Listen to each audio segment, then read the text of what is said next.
TCM The Dream World, transforming lives, transforming India, where dreams come true.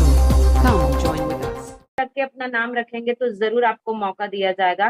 अब madam के बारे में बताऊं तो मैडम से मैं कभी नहीं मिली हूं, और मैडम का जो मैंने पोस्टर जब देखा और उनका स्माइली फेस देखा तो एक पॉजिटिव ऑरा है उनके पोस्टर में, और बहुत पॉजिटिव पर्सन वो लग रहे हैं। आज उनसे हमको जानने का मौका मिलेगा, समझने का मौका मिलेगा। उनसे कल्याणी मैम से जब मेरी बात हो रही थी तो कल्याणी मैम बोल रहे थे कि वो बंगाल से हैं, वेस्ट बंगाल से हैं, आसाम बॉर्डर की वो रहने वाली हैं और शानदार तरीके से इस बिजनेस को बिल्ड कर रही हैं। तो साथियों, आप सभी को लेते हुए, आप सभी वाइटल अचीवर्स, रॉयल्टी अचीवर्स, हमारे कोर लीडर्स, महिलाएं, हमारे भैया लोगों को, सारे लोगों को लेते हुए आप जरूर उनको वेलकम के लिए आप चैट भी कर सकते हैं, चैट में लिख सकते हैं वेलकम मैम। आप डिजिटल फिजिकल दोनों तरीके से क्लैपिंग करिए, क्योंकि उन्होंने अपने आप को प्रूफ किया है और प्रूफ करके आज हमारे बीच में आई हुई हैं। तो आप सबको लेते हुए, आप सबके जोश उत्साह के बीच में मैं बुलाने जा रही हूँ जमुना श्रेष्ठा जी। प्लीज डिजिटल स्टेज पे, come on the digital stage ma'am, आइए। आपका बहुत बहुत स्वागत है। और साथ ही बहुत सारे बात इस तरह से इस प्लेटफॉर्म में मुझे बहुत सारी बातें मिली, बताती जाऊंगी। और साथ में हमारे सभी ग्रेड अपलाइन के साथ मेरे इमीडिएट अपलाइन को भी मैं धन्यवाद कहना चाहती हूँ, जिन्होंने मुझे इस मंच तक आने का मौका दिया, इस मंच तक पहुंचने का मुझे हौसला दिए, जिनका नाम है हमारा दीपाली घोष मैम और हमारा शुक्ला सौदागर मैम, बाबला सौदागर, और साथ ही किरण प्रधान और जय कुमार, और साथ में मैं चाहती हूँ कि सारे लीडर्स को साइड करते हुए मैं सबसे पहले तहे दिल जिनको धन्यवाद देना चाहती हूँ वो है मेरे लाइफ पार्टनर मुन्ना श्रेष्ठ सर, जिनके बदौलत मैं आज 2023 तक आरसीएम पर टिकी हूँ और मुझे ये प्लेटफॉर्म मिला। उन्हीं के बदौलत ही मुझे इस प्लेटफॉर्म में आने का मौका मिला। उनको तहे दिल धन्यवाद दे रही हूँ, सारे लीडरों को तहे दिल धन्यवाद दे रही हूँ। साथ ही मेरा परिचय जमुना श्रेष्ठा, मैं आसाम तिब्बत से रहने वाली हूँ और मैं भी एक छोटी सी मध्यम परिवार से ही बिलोंग्स करती हूँ। मेरा जन्म 1990 को हुआ था। और साथ ही पापा की बात कहे तो पापा एक कोल इंडिया सर्विस से रहे और छोटी सी सर्विस थी, तो हमारा सारा परिवार को गुजारा बहुत बढ़िया से कर रहे थे पापा। और पापा जी बहुत ही पूरी तरह से अपने फर्ज को निभा रहे थे।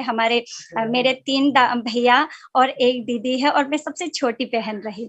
और मेरे परिवार में मम्मी पापा सभी लोग हैं। आज के दौर पे सभी फैमिली जॉइंट फैमिली है। और साथ ही मेरा इस तरह से बचपन चलता गया और भैया सबको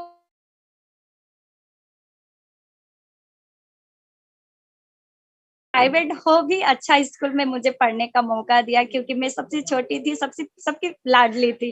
तो साथ ही मम्मियों ने मुझे बहुत ध्यान दिए और साथ में मेरे हर ख्वाहिश को पूरे करते गए। भैया बड़े हो कि मैंने ख्वाहिश को पूरा किया नहीं किया मुझे पता नहीं, पर मम्मी ने मेरे पूरी ख्वाहिश को पूरा की। तो आगे बढ़ते हुए मैंने पढ़ाई करती गई और साथ ही मेरी पढ़ाई देखा जाए तो मैट्रिक तक ही की और पढ़ाई पे थोड़ा कम मन लगता था। छोटी थी तभी बहुत बढ़िया पढ़ पा रही थी। हाई स्कूल तक पहुंचने के बाद में थोड़ा सा मेरा पढ़ाई लो होते गया, क्योंकि घर की थोड़ी सी जिम्मेदारी रही, क्योंकि घर हमारा 2 हो गया था। क्योंकि पापा ड्यूटी करते थे, पापा का साथ पढ़ाई जो कर रहे पापा का साथ रहना पड़ा, और गाँव पे मम्मी भाभी दीदी सब रहने लगी, तो घर का सारा काम काज भी मुझे ही करना पड़ा था। मौका इतना थैंक्स है कि मुझे सारा कुछ सीखने का मौका मिला। उसी बीच पर पढ़ाई थोड़ी सी कम हो गई थी। पढ़ाई थोड़ी सी कम हो जाने के वजह से मैं मैट्रिक तक ही पढ़ पाई। एक बार मैट्रिक खराब हुआ, फिर दोबारा कोशिश की, 2 बार मेरी मैट्रिक खराब हुई। फिर भी मैंने सोचा कि चलो इसी में क्लोज करती हो, और भैया का भी यही राय था कि आप मैट्रिक कर लोगी तो भी आपको कॉलेज जाने का लिए अनुमति नहीं मिलेगी, क्योंकि हालत ही उस टाइम ऐसा था कि अलग बच्चों को देखकर ही भैया रोक टोक करते थे कि नहीं, बहन को मैट्रिक से आगे नहीं जाना है, बस हो गया, इतना ही पढ़ाई। तो मेरा भी मन थोड़ा डाउन हो गया, तो मैं भी चाहेगी चलो इतना ही काफी है, मैं कर लूंगी। तो इस तरह से मैट्रिक कंप्लीट करने के बाद मैं घर में रही, अच्छा नहीं लगता था खाली रहने के लिए। एक हैबिट सा था कि मुझे खाली पसंद नहीं था।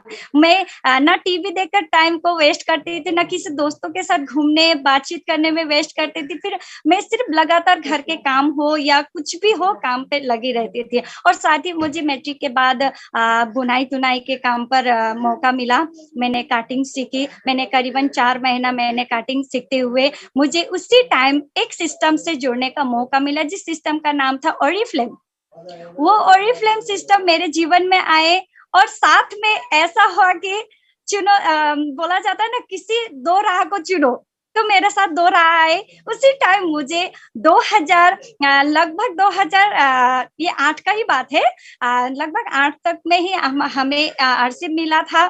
तो उस टाइम मुझे चुनना मिला कि आरसीएम करूं या ओरिफ्लेम करूं, क्योंकि मुझे आरसीएम जो प्लान दिखाए थे जो सर ने, उस समय छोटी थी, इसलिए शायद घर गृहस्थी के बारे में इतना मुझे समझ में नहीं आया, और राशन के बारे में।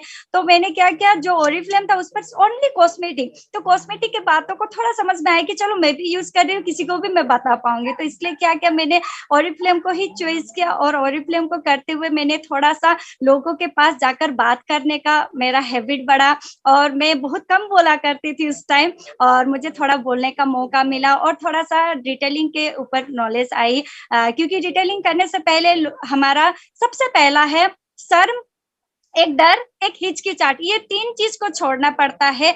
सबसे पहले हमें वो तीनों चीज को बेचना पड़ता है। उस तीनों चीज को बेचते हुए मैंने ओरिफ्लेम के प्रोडक्ट को भी बेची थी, पर उस चीज को करते करते फिर मेरा समझ में आया कि ये ओरिफ्लेम शायद वो अच्छा है, पर शायद मुझ पर सूट नहीं कर रहा है, या मैं वो कर नहीं पाऊंगी, इसलिए मैंने उसे जल्द से जल्द क्लोज कर दी। तो मैं ज्यादा टाइम नहीं कर पाई, बस उस वो करते हुए मैं गांव पे आ गई पापा के साथ। पापा का रिटायर्ड हो गए थे, रिटायर्ड के बाद हम गांव पे आ गए। आने के बाद मैं काटिंग पे ही लगी रही, हर रोज ऑर्डर आती थी, कपड़े सिलाया करती थी, खाली नहीं रहती थी। तो उस तरह से करते करते मेरे सामने 5 जेंट्स आए, 5 यंग जेंट्स आए थे, बहुत ही बढ़िया सूटेड, बूट पे, काले कोट पे, और साथ पे काले बैग को लेते हुए। तो वे पांचों हमारे पास आते समय उन्हें देखा कि वो प्रोडक्ट लेकर आए थे, प्रोडक्ट रिटेलिंग पे आए थे, नए थे, उन्हें भी उतना खास उनका भी पहचान नहीं था, सब स्टूडेंट थे, और साथ में वो पहचान करते हुए गांव पे आए पूरे रिटेलिंग के लिए। तो मेरे घर पर आए, तो उस टाइम मैंने पहले ही आरसीएम के प्रोडक्ट यूज कर चुकी थी, मुझे पसंद भी था। तो वो भैया सबसे मैंने पांचों से एक एक एक एक प्रोडक्ट मैंने यूज की। उसके बाद फिर 2 दिन बाद वही 5 में से 2 भैया आए मेरे पास, जिनका नाम था किशोर, किरण प्रधान, और एक जय कुमार। दोनों भाई मेरे पास आए, फिर उन्होंने मुझे चाहा कि प्लान दिखाए, क्योंकि उन्होंने मुझे उस बातें करते हुए कि पोर्डा के बारे में बोलते हुए कि उन्हें लगा कि मुझ पर कुछ है, ये लेडी कुछ आगे कर पाएगी इस सिस्टम के माध्यम से, चलो मैं उन्हें ये प्लान दिखाती हूँ। तो ये सोचते हुए दोनों आए मेरे पास, और उन्होंने मुझे प्लान दिखाए। भाग्य मैंने साथ नहीं दिया होगा उस टाइम, भगवान के तथास्थ नहीं थे शायद, उस टाइम भी मैंने मैंने ना ही बोला उस टाइम। तो मैंने ना बोलते हुए कारण थी कि मम्मी मेरे पास नहीं थी, मम्मी बाहर थी, घर पर नहीं थी, इसीलिए मैंने उस टाइम भी उनको बोला कि ना मैं अभी नहीं करूंगी, कोई बात नहीं, आप लोग बाद में भी आ सकते हैं, जब मम्मी आपसे भेंट होंगे तो जरूर मैं इस सिस्टम को ज्वाइन करूंगी। क्योंकि मैं उस टाइम खाली ही रही थी, कि मुझे काटिंग भी कर रही थी, पर बैठे रहने वाले काम मुझे पसंद नहीं थी। तो मुझे ये मौका मिल रहा था, अच्छा भी लगा, एक बार प्लान देखे। फिर नेक्स्ट आए, फिर 2-4 दिन बाद उन लोग ने फिर फॉलो अप किया, फिर नेक्स्ट आए, तो फिर उस टाइम भी मैंने मम्मी उस टाइम भी नहीं थी, तो उस टाइम भी मुझे ना करके पड़ा। थर्ड बार, तीसरा बार आने के बाद मम्मी मेरे पास थी, मम्मी को भी बैठा के बढ़िया से प्लान दिखाए, और मुझे मौका मिला 3 बार प्लान देखने के लिए। उसी टाइम मेरे माइंड पे यही बात घुसा कि मम्मी जो राशन करते थे 3 से 4 हजार की, तो मैं देखती थी कि सिर्फ एक ही पैकेट बिस्कुट दिया करते थे वो राशन दुकान वाले मम्मी को। तो उसके बाद और कुछ नहीं, मम्मी ने पैसा दिया, प्रोडक्ट लाए घर पे यूज के।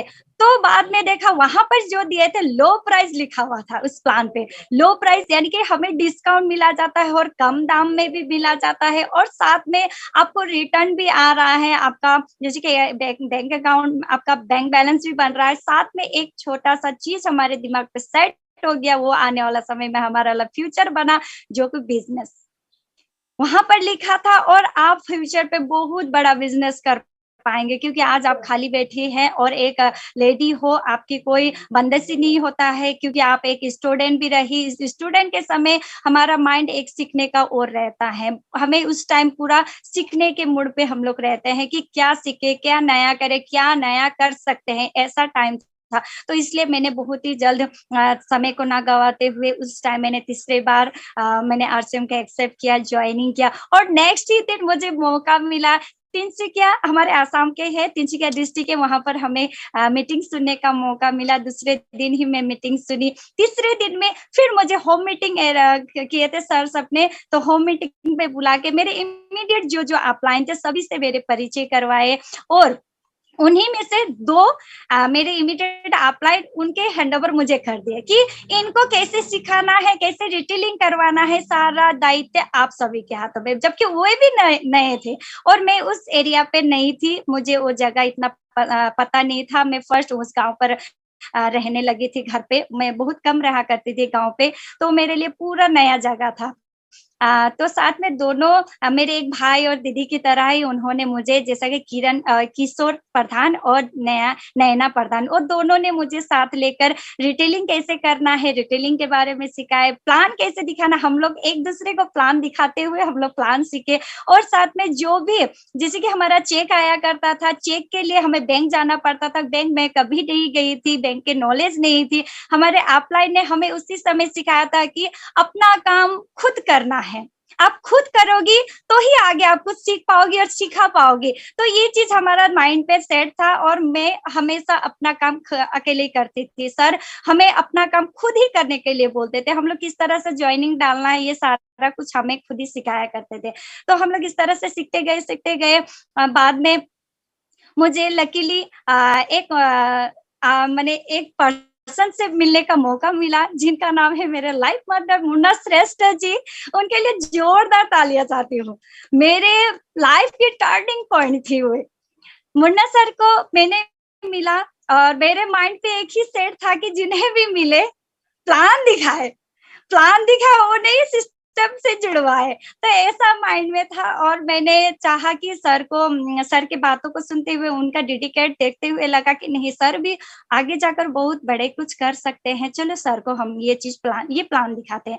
तो मैंने देखा कि सर को अगर हम प्लान दिखाए तो नहीं बनेगा, मुझसे नहीं होगा। तो मैंने थर्ड पार्टी अप्लाई की। तो मैंने थर्ड पार्टी अप्लाई करते हुए मैंने सर को मैंने हर बार जो भी मीटिंग होए, मैं सर को मीटिंग में इनवाइट करती थी, सर को बार बार मीटिंग पे लेकर जाती थी। और सर को उसी दौरान मैंने ओपन चेंज करवाई, उनको आईडी बनवाया। बनवाने के बाद सर आईडी बनाए और साथ में मेरे साथ मीटिंगों पे जाया करते थे। और मौका मिला हमें राजस्थान भीलवाड़ा विजिट करने का। 2000 ये आपका करीबन 9 को है। मेरा ऐसा तो ज्वाइनिंग मेरा 8 को ही हो चुका था, और 2009 को हमें मौका मिला कि राजस्थान भीलवाड़ा जाने के लिए। उस टाइम हमारा वहाँ पर एकेडमी प्रोग्राम फर्स्ट टाइम था, तो एकेडमी प्रोग्राम में हमें जाने का मौका मिला। सर उस टाइम सर की जॉब से, मतलब सर एयरसेल ऑफिस में करते थे, उन्हें छुट्टी नहीं मिली, तो सर नहीं जा पाए। हम गए, हमारे पूरे टीम के साथ हम गए। वहां से आने के बाद और सर को फिर मैंने एक बार यहाँ पर हमारा तिनसुकिया डिस्ट्रिक्ट जोरहाट पे मीटिंग हुआ था, जहाँ पर हमारे आदरणीय बीसी छाबड़ा जी आए थे। मेरे सर बोलते हैं कि भाग्य चेंज छाबड़ा, हकीकत है मेरे भाग्य चेंज करने वाले सर ही हैं, क्योंकि मेरे हस्बैंड को उस टाइम हमारी शादी नहीं हुई थी, बस हम लोग बिजनेस के तौर पे ही पहचान थे। तो सर को मैंने वहां पर लेकर गई। जब हमारे बीसी छाबड़ा जी के मीटिंग जब सर ने सुने, जब वहां पर एक चूड़ी वाली औरत भी आकर बोल रही कि लाखों का इनकम, एक बच्ची स्टूडेंट आकर के बोल रही कि हजारों का इनकम। तब जाकर सर का माइंड चेंज हो गया। तब जाकर सर बोले कि टारगेट टारगेट। पहले तो मुझे बहुत नेगेटिव करते थे कि टारगेट टारगेट, आप लोग क्या टारगेट रटे हुए, क्योंकि मुझे पता नहीं था कि उन्हें भी टारगेट से उन्हें भी एलर्जी हो चुकी, क्योंकि उनका जो एयरसेल का ड्यूटी था वहां पर हमेशा टारगेट बढ़ के टारगेट आया करता। तो सर सोचते थे कि मैं जो टेंशन से गुजर रहा हूँ, मैम वो टेंशन से ना गुजरे, इसलिए मुझे टारगेट से बाहर ही रखते थे। तब जब मैंने उस मीटिंग पर लेकर गए तो वहां से आने के बाद में तब पता चला कि सर को भी हाँ, सिस्टम में अगर टारगेट हम लोग कंप्लीट करते हैं तो हमारा भविष्य बनता है, पर नौकरी में टारगेट कंप्लीट करते हैं तो किसका टारगेट कंप्लीट होता, भविष्य चेंज होता, मालिक का होता, हमारा नहीं। तो उस दिन पता चला सर को कि मालिक बनना है तो सिस्टम से हमें टारगेट कंप्लीट करना पड़ेगा। तो हम लोग लगातार अपने टारगेट को कंप्लीट करते गए। टारगेट कंप्लीट करने का और मेरा इस सिस्टम से जुड़ने का एक ही मकसद रहा कि मुझे स्टेज बहुत पसंद थी। मैं स्टेज से और ट्रॉफी से बहुत प्यार करती थी, क्योंकि स्कूल में भी जब खेल कूद हुआ करता था तो मैं स्पोर्ट्स पे सिर्फ ट्रॉफी के लिए ही खेलती थी, फर्स्ट सेकंड के लिए नहीं, मुझे ट्रॉफी चाहिए था। और मुझे एक मेरा हॉबी था, मुझे पसंद है कि मुझे डांस करना, तो मैं डांस भी करती थी, तो एक मात्र सिर्फ स्टेज के लिए, वो भी मेरा कोई शौक नहीं, करती थी पर स्टेज मिलेगी इसी के लिए मैं डांस किया करती थी। तो इस तरह से मुझे स्टेज और ट्रॉफी की बहुत चाह थी। तो मैं लगातार हम लोग दोनों मिलकर ही सिस्टम में जो भी समय होता था सर समय देते थे, तो उस टाइम हम लोग टारगेट को कंप्लीट करते गए, ट्रॉफी भी ली, बहुत सारा जगह हम लोग ने स्टेज में बोलने का भी मुझे मौका मिला। तो इस तरह से करते हुए हमारी जर्नी चल रही थी। और साथ ही 2010 दिसंबर 15 को मौका मिला हमारा मैरिज का। हमारा लव मैरिज है। उस 15 दिसंबर 15 को हमारी शादी हुई। तो शादी से पहले भी मैं सर को मंगनी हुई थी हमारी, सॉरी मंगनी हुई थी। तो मंगनी के बाद ही मैंने सर को फिर आरसीएम विजिट करवाई थी, आरसीएम वर्ल्ड, जो 2010 ही की बात है। तो 2010 ये जून जुलाई की इस तरह की बात थी। उस टाइम में भी आपका एकेडमी प्रोग्राम चल रहा था, तो उस एकेडमी प्रोग्राम में लेकर गई थी। और सर को वहां से लेकर आने के बाद में सर पूरा चेंज और बोले कि मुझे एयरसेल नौकरी नहीं करना है। तो मैंने भी बोला कि समझ में आया, अभी हम बार बार क्यों बोल रहे थे, नौकरी को थोड़ा सा साइड में रख के अब थोड़ा बिजनेस को भी ध्यान दे, क्यों बोल रहे थे, इसी के वजह से। तो यही माइंड चेंज करने के लिए ही मैंने उन्हें एकेडमी प्रोग्राम के लिए राजस्थान भीलवाड़ा आरसीएम वर्ल्ड लेकर गई थी। और वहां से आने के बाद में हमारा जीवन पूरा चेंज हो गया और हम लोग तुरंत ही मैरिज कर ले, क्योंकि फील्ड पे सभी को पता है रोक टोक आती है ना, पीछे वाले भी बोलते हैं, आगे भी बोलते हैं। हम लोग उन्हीं के बीच से साइड से निकलते हुए गुजर गए। और मेरा वही था कि मैं बोली कि मुझे बिजनेस करना है, तो एक ही चीज है, हमारा रास्ता है, हम लोग मैरिड कर लेते, हम लोग शादी कर लेते, उसके बाद हम लोग मिलजुल के बढ़िया से हम लोग बिजनेस कर पाएंगे। तो जल्द से जल्द मेरा 20 साल ही था उस टाइम, तो 20 में ही मेरा शादी हो चुका था। और साथ सर भी 24-25 के ही थे, हम लोग बहुत छोटे थे उस टाइम। तो जल्दी शादी हुई हमारी। तो बाद में शादी हो जाने के बाद में हमारा एक बहुत बड़ा हमारा जीवन में खुशी आई, साथ में दुखी भी आई। 2011 को मेरा बड़ा बेटा जय श्रेष्ठ, जिनका नाम भी मैंने बहुत प्यार से जय रखा, जय श्रेष्ठ मेरे लाइफ में आया, मेरा बड़ा बेटा। और साथ ही एक बड़ी तूफान भी आई हमारे जीवन में, जो था आरसीएम क्लोजिंग। 11 पे हमारा आरसीएम क्लोजिंग हुआ था। खुशी भी थी, गम भी थी, फिर भी हम लोग उस समय को हंसते हुए पार करते गए, क्योंकि हर बार हमें सुनना मिलता था। और जब हम एकेडमी प्रोग्राम में गए थे, हमारे आदरणीय टीसी छाबड़ा जी के लिए तहे दिल ताली चाहती हूँ, तहे दिल उन्हें नमन करती हूँ, जिन्होंने बार बार हमें ये संकेत दिए थे कि आप सभी के आगे एक बहुत बड़ा तूफान, एक चुनौती आएगी। जिस चुनौती को आप लोग अगर पार कर लोगे तो आपका भविष्य बड़ा उजागर हो जाएगा। अगर आप उस चुनौती से पीछे आ जाओगे तो आप वहीं के वहीं रह जाएंगे। यही चीज मेरे माइंड पे सेट थी और मैंने उस टाइम अपने मन को संतुष्ट किया और सर को भी बोले कि सर आप कुछ भी नहीं करना, ना आपको कहीं बाहर नौकरी करना है, ना किसी बिजनेस को करना। किसी उस टाइम जबकि उस टाइम हमारे पास बहुत सारे बिजनेस आए, multi level marketing, direct selling बहुत आए, फिर भी हमने कभी भी उस बिजनेस पे जाने का इच्छा नहीं जताया। और फैमिली वाले को भी बहुत दिल मम्मी पापा को भी धन्यवाद कहती हूँ, क्योंकि उन्होंने उस समय हमें बहुत सपोर्ट किया। 3 साल हमारा बहुत स्ट्रगल चला, बहुत कष्ट हमें झेलना पड़ा, क्योंकि सर की भी नौकरी नहीं थी, कोई कामकाज नहीं था। तो हमने भी बाहर किसी काम को करने नहीं दिया, क्योंकि अगर कहीं काम कर लेते तो सर का माइंड फिर बाहर चला जाता। इसी के लिए हम सिर्फ आरसीएम पे टिकाए रहे। जबकि हर रोज हम लोग देखते थे कि अनशन पे क्या क्या हो रहा है, दिल्ली पर क्या हो रहा है, कौन क्या कर रहा है, कैसे हमारा ये सिस्टम फिर दोबारा स्टार्ट होगा। तो लकीली हमें मौका मिला। जो हम लोग घर बैठे बैठे चिंता कर रहे, तो सोचिए अनशन में बैठे हुए सर लोगों को कितना स्ट्रगल सहना पड़ा। तो हम लोग घर बैठे बैठे इंतजार कर रहे थे और लकीली हमें मौका मिला 2013 को। यहाँ 2013 को फिर हमारा न्यू फ्रेश आरसीएम 2 स्टार्ट हुए। तो न्यू फ्रेश आरसीएम 2 स्टार्ट होने के बाद फिर हम लोग इस सिस्टम को जुड़े। तो उस सिस्टम को जुड़ते हुए बढ़िया से सभी जितने भी हमारे लाइफलाइन थे सभी को लेकर हम लोग स्टार्ट किए। फिर एक नया तूफान फिर स्टार्ट हो गई हमारे जीवन में, फिर एक नया तूफान आया। जबकि इतनी बड़ी हमें रॉयल्टी के मुकाम पे हम लोग पहुंचने वाले थे, उस टाइम हमको फिर बिजनेस को क्लोज करना पड़ा, क्योंकि अपलाइन की बातें लोग हमें हमेशा अपलाइन सिखाया करते थे कि अपलाइन से सुनो, कैसे कैसे कैसे डाउनलाइन को बताओ, वैसे वैसे बीच में कमाओ पैसे। तो यही बात दिमाग में सेट थी और हमने एक वर्ड भी नहीं बोला, थोड़ा सा भी झिझक नहीं किया। वो रॉयल्टी हो या कोई भी पोजीशन में हम लोग पहुंचे, फिर भी अपलाइन की बातें सुनी। जीरो से हम लोग ने स्टार्ट किया 2014 से। फिर वो 14 से स्टार्ट करने का बाद में तुरंत ही हमें 2 साल में रॉयल्टी हमें पहुंची। हमने 3 से 4 ऐसा करते करते हम लोग 8% तक हम लोग रॉयल्टी कंप्लीट किए। और साथ में फिर हमें 2019 में मौका मिला टेक्निकल का, और टेक्निकल हमने 2019 में लिया। और साथ ही 1% टेक्निकल लेने के साथ एक और बड़ी तूफान आ गई हमारे जीवन में। फिर एक बड़ी तूफान आई जिनका नाम है कोरोना। यस, उस टाइम फिर कोरोना आए और कोरोना आकर भी सिस्टम को हिला नहीं पाया।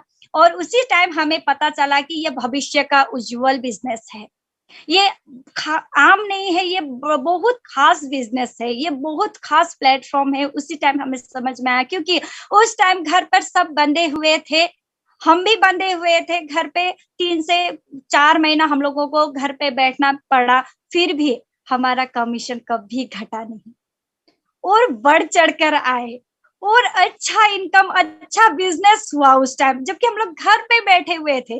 तो ताकत उस टाइम हमें पता चला आरसीएम का, और बस उस ताकत के जोश से हम लोग आगे बढ़ते गए। और सिस्टम के ताकत के साथ आगे बढ़ने के बाद मुझे एक अच्छा मौका मिला, जबकि मैं फुल टाइमर नहीं थी। मेरे 2 बच्चे थे और मैं बच्चे को संभालते हुए, घर को संभालते हुए मैं पार्ट टाइम दे रही थी।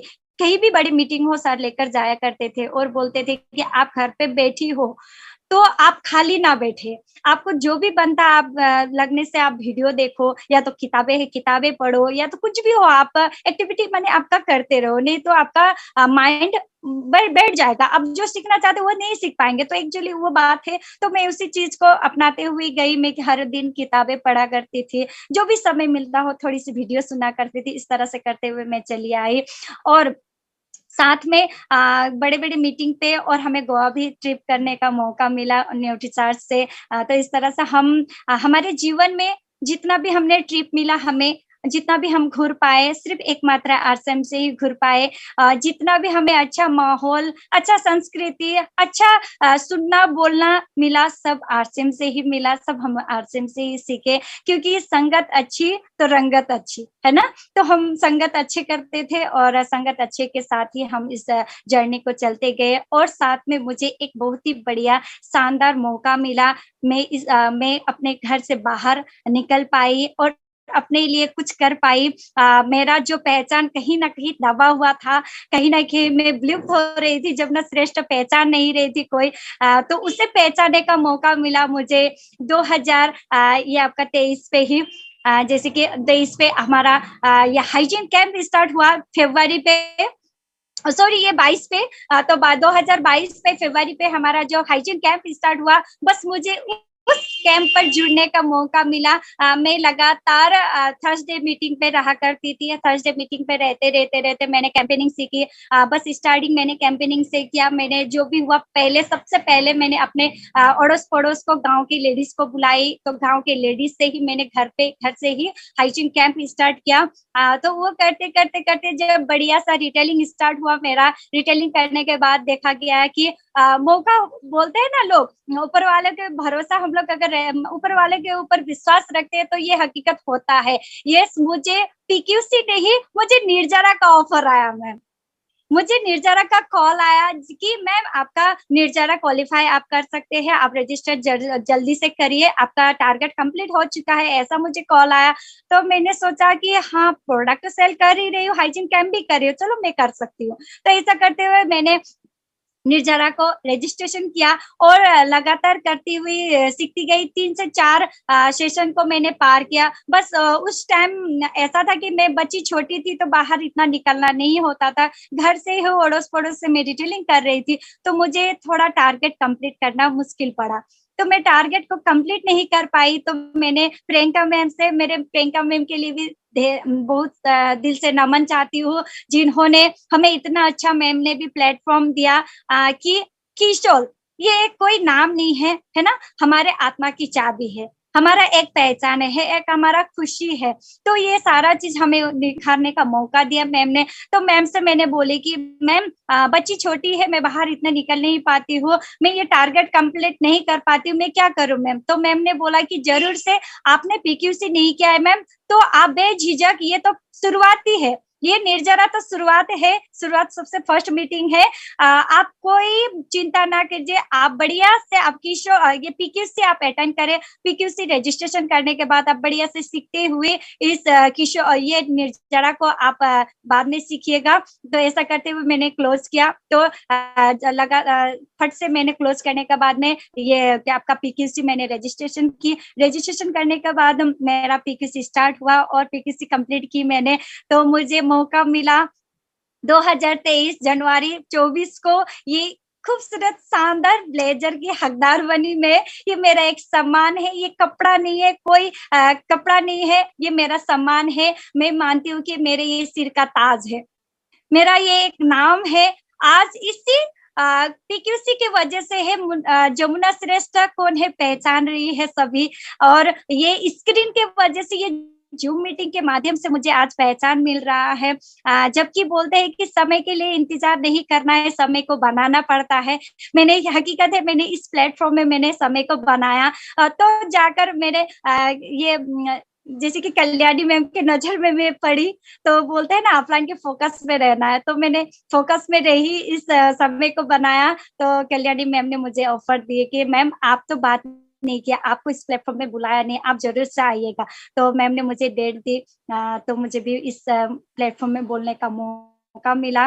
तो साथ ही मैं ये पीक्यूसी करने के बाद ही मुझे लग रहा है कि हाँ, हकीकत है, ये सिस्टम डायरेक्ट सेलिंग एक हमारा उजागर है, हम महिलाओं के लिए बहुत शानदार बिजनेस रही है आरसीएम सिस्टम, कि हमारा छोटा छोटा सपना को लेकर हम लोग बड़े तक पहुंच सकते हैं। क्योंकि सपने देखने में पैसे नहीं लगते हैं, सपने आप लोग सोते हुए नहीं देखना है, जागते आंखों से देखना है, वो हकीकत में वो सपने पूरे होते हैं। क्योंकि वो सारा सपना मेरा पूरा हुआ है। जैसे कि अगर इस सपने के बारे में बोला जाए, या तो संकेत सर के भी बारे में बातों में अगर हम लोग गौर करते हैं, वे बोले हुए हर एक पॉइंट को हम अपनाते हैं, तो हकीकत होता है। क्योंकि हम लोगों को सिखाया गया है कि विजुअलाइज करें, है ना, हम लोगों को बार बार सिखाया जाता है कि आप महिलाएं विजुअलाइज करें, भले उस जगह पे ना जाए, फिर भी आप लोग सोचे कि काम करते हुए, झाड़ू पोछा करते हुए सोचे कि मैं कहाँ रानी बिल्डिंग में बैठी हूँ, है ना, बुरा मेरा तो मैं गाड़ी पे नहीं चल रही हूँ, मैं तो एरोप्लेन पे चढ़ी हूँ, विजुअलाइज करे। तो मैंने विजुअलाइज किया कि जब हमारा इनॉग्रेशन प्रोग्राम था भीलवाड़ा राजस्थान पे, तो मुझे मौका मिला पूरा 13 साल पे मुझे जाने का भीलवाड़ा, क्योंकि वो मेरा बहुत ही लंबा समय था। और मायके जाते हुए जितना खुश नहीं होती थी, उससे कहीं ज्यादा एक्साइटेड थी और खुश थी कि मुझे भीलवाड़ा जाने का मौका मिल रहा है। जहां मैंने देखा था छोटा छोटा पेड़, 2009-10 में जाते हुए छोटा छोटा पेड़ जो देखा था, उस टाइम घना हुआ मैंने भरा घना एक पेड़ पैदा हो चुका था। कब मैं जाकर उस मंदिर को, उस मेरे मायका को देखूं, तो ऐसा सपना लेकर मैं भीलवाड़ा गई थी। मुझे बहुत खुश हुआ, क्योंकि मैं चाहती हूँ कि मेरा वो मायका ही है। मम्मी थी मेरी जन्मदाता, मम्मी को मैं ग्रेट मानती हूँ। मेरी मम्मी को मेरे अपने जीवन में बहुत अनमोल मानती हूँ, क्योंकि मम्मी ने मुझे इस दुनिया पे लाई, और 2 नंबर मम्मी ने मुझे इस सिस्टम को दिया, और तीसरा नंबर अनमोल तोहफा मुझे दिया मेरा हस्बैंड मुन्ना सर को, क्योंकि उनके राय से ही मैं ये 3 काम कर पाई। तो इसी के लिए मैं मानती हूँ कि मेरा मायका तो मायका ही है, पर मेरे मायके से भी बढ़ के मेरे राजस्थान भिलवाड़ा थे। तो मुझे बहुत खुशी हुआ, वहां पर जाने का मौका मिला। साथ ही सपना जो बोलते हैं, माइंड पे सेट करना है, आप लोग को विजुलाइज करना है कि हमारा सब कॉन्सेप्ट माइंड पर हमें सेट करना पड़ता है। अगर कुछ भी चाहिए तो उसको पहले सब कॉन्सेप्ट माइंड पर सेट करना था। वो चीज हमने किया। हमें इच्छा था कि फर्स्ट बार गई थी तो मुझे स्टेज जाने का मौका मिला डांस से। सेकंड बार भी गई, मुझे टीसी छाबड़ा जी ने वेलकम किया, बुलाया कि पहली बार जो एकेडमी प्रोग्राम में महिला आई थी आसाम से, वो अभी भी आई है, तो प्लीज आप एक बार स्टेज में आए बोल के सर ने ही मुझे बुलाए थे। तो इस बार भी मुझे इच्छा था कि मैं रैंप वॉक करते हुए भी हो, मुझे पेन लेकर नहीं, रैंप वॉक करने से भी मैं खुश रहूंगी कि मुझे स्टेज मिला। तो रैंप वॉक करने के लिए मैंने हस्बैंड वाइफ की टारगेट कंप्लीट करनी चाहिए, वो थोड़ी सी टारगेट कंप्लीट नहीं हो पाई। थोड़ा सा निराशा था मन पे भी कि मुझे स्टेज प्रोग्राम नहीं मिलेगा। तो मैं ये सोचती हुई कोई बात नहीं, चलो जो भी होता है अच्छा कर ले, हमेशा सोचती थी कि जो भी होता है अच्छा कर ले होता है, यही मन पे लेकर चल रही थी। तो उस टाइम भी मैंने सोचा कि चलो जो भी होता है अच्छा कर ले होता है। और भाग्यशाली हूँ कि मुझे कॉल आया भिलवाड़ा से, कंपनी से कॉल आया कि मैम आपने मैसेज किया है कि मुझे स्टेज स्टेज प्रोग्राम की बात चल रही थी, तो स्टेज प्रोग्राम करने के लिए आपने मुझे मैसेज किए बोल के इस तरह से हमें कॉल आए। तो हमने बोला कि ऐसा तो बात नहीं है सर, मैंने तो ऐसा कोई मैसेज नहीं किया ना। मैम आप जमुना श्रेष्ठ बोल रही है ना बोल के बोले। हाँ सर, हाँ मैं जमुना श्रेष्ठ बोल रही हूँ बोली। तो साथ में सर बोले कि नहीं सर, नहीं मैम आपने तो मैसेज किया है। तो मैंने बोला कि कोई बात नहीं सर, जरूर से प्रोग्राम करेंगे, ठीक है सर, मुझे क्या करना है। तो मुझे वो मौका मिला, तो मैं उस मौके को हाथ से जाने नहीं दिया। और हकीकत है कुछ भी चीज होए तो आपके भविष्य से जुड़ा होता है। तो उस टाइम मुझे एक वीडियो भेजने बोले, जबकि मैंने इतनी शादी के बाद मैंने कोई डांस प्रोग्राम नहीं किया था कोई स्टेज पे, पर भविष्य के लिए जुड़ा हुआ बात है बोल के शायद मुझे एक बार मौका मिला। अगर मैं होती तो मुझे ऐसा नहीं होता था कि मैंने ये नहीं कि मैं प्रोग्राम नहीं कर पाती, पर मुझे उस टाइम मौका मिला जब मेरे बच्चे 2-2.5 साल का मेरा बच्चा गोद में था। उस टाइम मुझे मौका मिला डांस करने का, मैंने स्टेज प्रोग्राम करने का। और भी मुझे मेरे हस्बैंड ने बोला कि यहाँ गांव पे एक डांस प्रोग्राम हो रहा है, क्या आप करोगी? तो सर ने मुझे ऑफर किया कि आप क्या करोगी? हमने बोला कि क्या बोल रहे हैं, बच्चा इतना छोटा है, इस टाइम मुझे डांस करने के लिए बोल रहे हैं। तो सर ने बोला कि क्या बात है, क्यों नहीं कर सकते हो? बच्चा तो क्या हम लोग भी ले सकते हैं, हम लोग भी संभाल सकते हैं, पर आपको प्रोग्राम ही तो करना, चलो मौका मिल रहा है कर लो ना एक बार। तो मैंने बोला कि चलो ठीक है, आपको इच्छा है तो चलो आपकी इच्छा को पूरा करते हैं। तो मैंने उस डांस प्रोग्राम को, मेरे कुछ मैं समय ज्यादा ले रही हूँ क्या मैम? थोड़ा सा समय मैंने डांस प्रोग्राम बहुत अच्छा लग रहा है आपकी बातों को। आप बोलते रहिए। Thank you. उस डांस प्रोग्राम को मैंने उसी दिन किया, और वहां से मेरा इस बीच में कोई डांस प्रोग्राम नहीं हुआ। उसी डांस प्रोग्राम की वीडियो ही मुझे आज काम में आई मैम। तो मैंने वो वीडियो ही, सर ने क्या बोला, हाँ आपका तो एक वीडियो है, चलो वही वीडियो को भेज देते हैं। तो तुरंत ही सर ने देर नहीं करते हुए उस वीडियो को सर ने भेज दिया और सिलेक्शन पे हमारा नाम आ गया। तो मैंने बोला था कि हमारा कपल डांस है, तो मैं लकीली राजस्थान भीलवाड़ा पर जाकर मुझे इस बार भी डांस प्रोग्राम करने का मौका मिला हस्बैंड के साथ ही। तो मैं बहुत खुश रही, क्योंकि मायका जाते हैं तो हम लोग इंजॉय करते हैं, खुशियां मनाते हैं, मिठाई खाते हैं ना।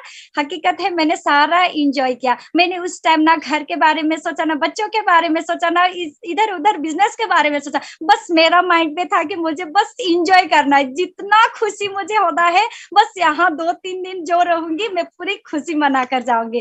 तो इस तरह से मेरा जर्नी रहा। मैं सीखती गई और आगे भी सीखती रहूंगी। मेरा जीवन आरसीएम के लिए है। मेरे साथ मैं तो पार्ट टाइम दे रही हूँ, पर मेरे हस्बैंड पूरा फुल टाइम है। वो बहुत ही बढ़िया से इस सिस्टम को कर रहे हैं और मेरे सपने को अपने सपने की तरह अपने आंखों से देखते हुए पूरा सारा सपना को पूरा कर रहे हैं वो वे। और साथ ही मेरे पूरा फुल परिवार को भी मैं धन्यवाद कहना चाहती हूँ, जिन्होंने मुझे पूरा सपोर्ट दिया। और साथ ही महिलाओं से इतना कहना चाहती हूँ कि बिजनेस फैमिली का बिजनेस है, क्योंकि पोर्डा की फैमिली का है, तो बिजनेस भी फैमिली का है। आप लोग जरूर से अपने फैमिली को इन्वॉल्व करें, क्योंकि फैमिली का ताकत ही अलग होता है। एक आदमी करेंगे तो कुछ नहीं होगा, अगर आप लोग 2 करेंगे तो बढ़िया से होगा, अगर पूरा फैमिली करेंगे तो झक्कास होगा। इसी के लिए आप पूरा फैमिली को लेकर करें। और क्या कहो, मेरे बात को शायद इतने में ही विराम करना चाहती हूँ। और साथ में मेरे जितने भी मेरे ग्रेट अपलाइन मेरे हमारे टीम से है, जैसे कि हमारा NH खान सर और अवधेश सर और जितने भी कलकत्ता के गुरुए हैं, सारा गुरु को मैं तहे दिल धन्यवाद देना चाहती हूँ, क्योंकि आप सभी के विश्वास से ही हम लोग ये चीज कर पाए। और मेरे जितने भी लाइफलाइन है सभी को धन्यवाद देना चाहती हूँ, जिन्होंने इतनी शानदार हमारे साथ मेहनत किए, हमारे हाथों को पकड़े रहे और हमारे साथ चले, जिनके वजह से आज मुझे इस प्लेटफॉर्म में बोलने का मौका मिला। और मैं बहुत खुश हूँ। मैं चाहती हूँ कि मेरी तरह हर महिलाएं मेरे साथ चले और अपलाइन की बातें जरूर से आप लोग सुने। कभी उन पे शक नहीं करना है, कभी उन्हें नकारना नहीं है, कभी डाउट उनको निराशा नहीं करना है। हमेशा ये चीज मैंने की, मैंने हमेशा अपलाइन की बातें सुनी, जहां मीटिंग है वहीं गई, हर मीटिंग अटेंड करती थी। ये मीटिंग अटेंड करने का ही ताकत है कि मैं इस सिस्टम से आज तक पॉजिटिव रही इस सिस्टम पे, क्योंकि बार बार मीटिंग अटेंड करेंगे, बार बार सीखेंगे। बस मैं इतने बातें कहते हुए मेरे बातों को विराम करती हूँ, बहुत समय ले ली। थैंक यू मैम, सभी को धन्यवाद मैम। ओवर टू हमारे रजन मैम। Thank you. और बहुत शानदार, बस ऐसा लग रहा था आपकी बातें खत्म ना हो और सुनते जाए। कोई छोटा बच्चा होता है और उनका बोलना जो बहुत मतलब मिठास होती है, बिल्कुल एक क्यूट जो बच्चियां होती हैं, और उस तरीके से आप बोल रहे थे। बहुत शानदार मैम, आपकी जो जर्नी रही है आरसीएम बिजनेस को लेके वो बहुत शानदार रही है। जब भी समस्या आई है तो समस्या बोलते हैं ना, कामयाबी दर्द की कोख से पैदा होती है, ये सतीश पंडित जी कह के गए हैं। और उस चीज में मैम ने जितने बार भी बोले कि हम ये समस्या आ रही है, लेकिन उसके जस्ट अगले ही कदम पे जो है ना उनको वो तोहफा मिल रहा था कामयाबी का। तो बहुत गजब, बहुत शानदार। और मैं बधाई देना चाहती हूँ आपको कि आपने बहुत शानदार यहाँ पर अचीवमेंट लिया है मैम, और बहुत अच्छे से आप इस बिजनेस को बिल्ड कर रहे हैं। और हमारे बीच में जितने भी सीनियर साथी हैं, क्योंकि आपको इनवाइट करने का जो मौका था वो सरोजनी मैम एंड क्षमा मैम का था, बट मैंने डायरेक्टली आपको बुलाया, तो सबसे पहले मैं सरोजनी मैम और क्षमा मैम को बोलूंगी कि मैम आप दोनों में से कोई भी अपना रिव्यू रखेंगे आप सबकी जोरदार तालियों के बीच में। और मैम को जरूर धन्यवाद कहिए साथियों, जरूर उनको बधाई दीजिए, उनका स्टोरी बहुत गजब रहा आज का। जी बिल्कुल सही बात है मैम, बिल्कुल सही बात है। और जमुना मैम के बारे में अगर बात कहूँ तो जितना